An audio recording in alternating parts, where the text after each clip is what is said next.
Endgame, c'est quoi? Eh bien, ça vient d'être là, annoncé, signé il y a quelques heures. C'est Europol avec le FBI, avec la gendarmerie française, avec la police française, avec le nouvel office, l'OPAC. On a énormément de monde, dont la police aussi ukrainienne.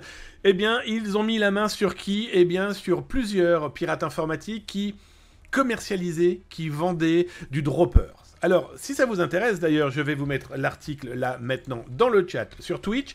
Je vous le rappelle que vous pouvez retrouver tout ça sur YouTube aussi, hein, sur le Zatas de YouTube. Ouf, là, dans le descriptif, après avoir cliqué sur le petit cœur, le petit pouce, la petite cloche, bref, clique sur ce que tu veux. N'hésitez pas à suivre la chaîne aussi, ça fait monter un peu dans les algorithmes. Et toujours est-il que vous apprendrez, j'espère en tout cas, énormément de choses, plus de 2000 vidéos dédiées cybersécurité. Bah, je vous le rappelle quand même, hein, s'informer, c'est quand même déjà débuter à se cybersécuriser. Croyez-moi, toujours est-il que dans ce cas, eh bien du 27, allez on va dire 27, 29 mai, les autorités ont tapé très très fort, bien sûr, ces pirates informatiques qui vendaient des logiciels qui permettent d'installer tout et n'importe quoi. Alors, il y a la communication officielle, en plus Zatas vous diffuse des photos, celle-ci c'est une photo ukrainienne, de la police ukrainienne, où on voit, eh bien, par exemple, nous avons un policier français de la police judiciaire qui s'est déplacé pour justement, eh bien, mettre fin à ce business. Alors, c'est plusieurs centaines de serveurs qui ont été saisis, au moins 4 personnes arrêtées. Si vous allez lire l'article, vous allez retrouver par exemple ce genre de copie d'écran. Il faut savoir que moi, certains de ces pirates, ils étaient suivis depuis très longtemps par le Zataz et puis par le Vaizataz. L'un des exemples que je vous montre là, ce pirate-là, j'ai sciemment flouté son pseudonyme, parce que vous allez voir, il y a un petit jeu à la fin, justement, avec ce qu'a lancé Europol. Ben voilà, hein, il vendait... Bon, c'est moi qui ai traduit, hein, c'était en russe. Ben voilà, hein, lui, il vendait son outil qui permettait, par exemple, d'installer... eh bien... allez, classiquement, on va dire un cheval de Troie. Aujourd'hui, le marketing l'appelle Stealer Info.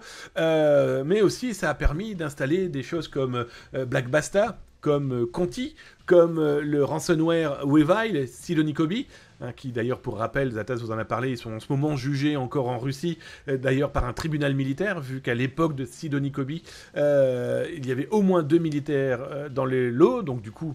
L'excuse est bonne, pour pas trop en dire, en tout cas chez eux. Bon, c'est déjà que les Russes, côté communication, c'est moyen, mais en tout cas, quand c'est militaire, il y aura plus grand-chose. Alors, vous retrouverez plusieurs de mes captures écran de leur business. Là, par exemple, l'un des droppers proposés, eh bien, voyez les prix, hein, et ça indiquait être capable de pouvoir installer ce que vous vouliez entre 2000 et 20 000 machines de par le monde. Alors, autant dire que si vous installiez, par exemple, des ransomware... on peut comprendre que c'était assez simple. Alors vous verrez, je vous ai mis... Alors oui, tiens, cette photo est assez folle, où on a quand même un mec à poil, dont le GIGN ukrainien lui a dit très clairement, toi tu ne bouges pas. Voilà, c'est un pirate informatique. C'est pour vous dire un petit peu aussi la potentialité de genre, dangerosité de ces gens-là. A noter que l'un des pirates aurait touché, selon les autorités, plus de 60 millions de dollars en vendant des droppers.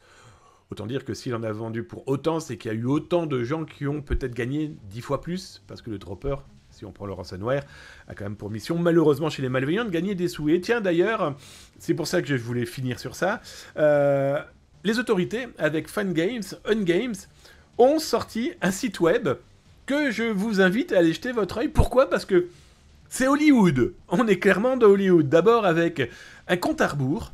Il reste 14 heures pour... Ils vont diffuser d'autres informations dans 14 heures. Quoi? On ne sait pas. Surprise! Vont-ils faire comme ils ont fait avec Logbit, où ils ont diffusé des informations de potentiels chefs de Logbit? Ben là, très certainement que Europol, le FBI et autres vont... eh bien, vont diffuser aussi des informations assez sensibles. Et comme vous pouvez le lire ici, là c'est la version anglaise, où ils disent, bon ben voilà, on a tout pris, on a tout volé... Nous, les autorités, maintenant, pour la saison 1, on va pas vous lâcher. Vous qui avez acheté des droppers pour très certainement infiltrer, pirater des gens, des entreprises, etc., etc. Et donc, ils ont fait des clips. Alors, le premier clip...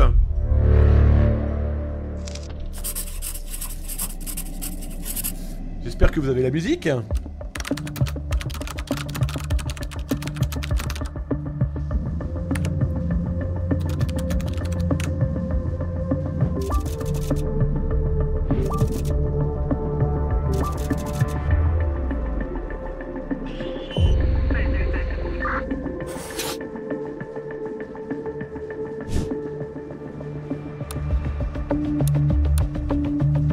sont clairement en train d'expliquer ce qu'ils ont fait, hein, les policiers. Et potentiellement la tête des pirates.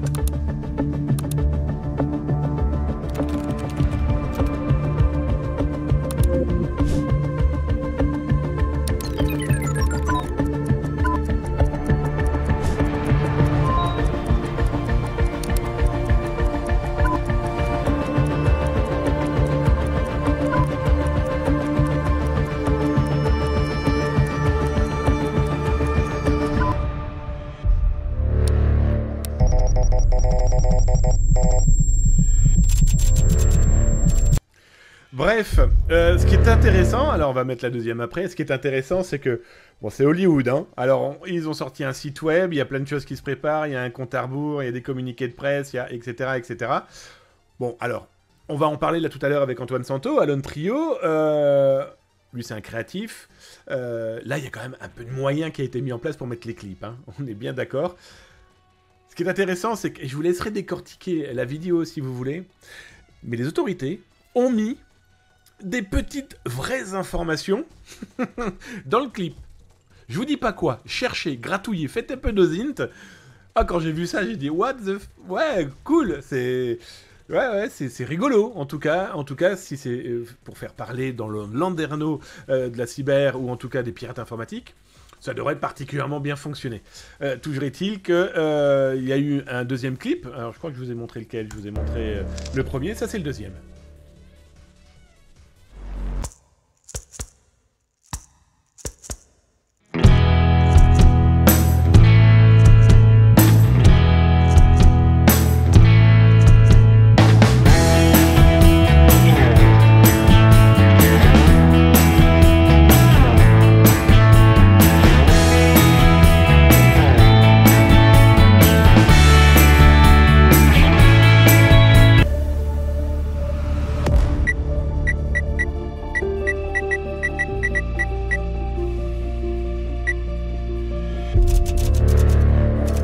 Ils ont tout cassé, les autorités ont tout cassé. Alors, je vais faire juste un petit arrêt sur image que j'ai trouvé très intéressant quand je vous disais qu'ils planquaient, ils ont planqué plein d'informations. Voilà, je vous laisserai lire ça tranquillement. Mais regardez, là, ils affichent très clairement le fait que, eh bien, l'infrastructure qui vient d'être tapée, regardez, on lit bien Logbit, on lit bien Conti, on lit bien Egoegor, on lit bien Fin12, on lit bien Ryuk, donc Evail, Sidonikobi. Intéressant, tout ça, non?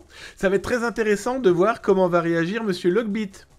Je suis pas allé le voir, hein. Je vous cache pas que ça fait quelques jours que je suis pas allé le voir sur le lieu où on peut discuter. Ça pourrait être, je vous cache pas, ça me ferait tellement plaisir que ça soit plutôt des autorités qui me répondaient ces derniers jours, et pas lui. Et peut-être que là, il répondra plus. Hein. C'est peut-être l'un des gaillards arrêtés. En tout cas, ce qui est intéressant, c'est que il y a potentiellement aussi des cryptos qui sont définitivement partis dans de bonnes mains et pas celles des pirates informatiques. Bref, encore une pêche miraculeuse, pas négligeable, et puis si ça peut enfin nous protéger et potentiellement passer de bonnes vacances, mais aussi de bonnes élections, mais aussi une vraie belle vie numérique, je dis pas non.